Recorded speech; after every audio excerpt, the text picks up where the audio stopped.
Presenza di PFAS nel Frattagorzone che risulta pesantemente contaminato da questo tipo di inquinanti, mentre l'Adige è inquinato da batteri fecali. I due fiumi che attraversano il territorio della Bassa Padovana non godono di un buono stato di salute. A rilevarlo il report finale della campagna Fiumi di Legambiente Veneto in collaborazione con l'Associazione regionale dei consorzi di bonifica e di ARPAV presentata a Zevio nel Veronese. Per quanto riguarda la contaminazione da batteri fecali, il parametro Escherichia coli è considerato da ARPAV quale indicatore per valutare l'idoneità microbiologica all'uso irriguo dei corsi d'acqua del Veneto. Per il terzo anno consecutivo il fiume Adige presenta punti che superano gli indicatori di qualità indicati da ARPAV, le criticità maggiori in prossimità di Masi e Anguillara Veneta.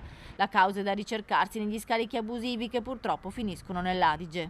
Sulle cause ovviamente vanno ricercate in quella che è la cattiva, la mala depurazione oppure la presenza di scarichi o sversamenti legali, quindi chiaramente le cause vanno identificate poi da questo punto di vista. Chiaramente l'impatto dell'agricoltura e l'impatto poi di quello che sono anche le attività antropiche relativamente agli allevamenti sono di solito determinanti per questo tipo di batteri. Non è migliore la situazione del Frattagorzone, pesantemente contaminato da PFAS, metalli pesanti, cromo, cloruri e solfati, sostanze che rappresentano una minaccia sia per l'ecosistema acquatico che per la salute umana.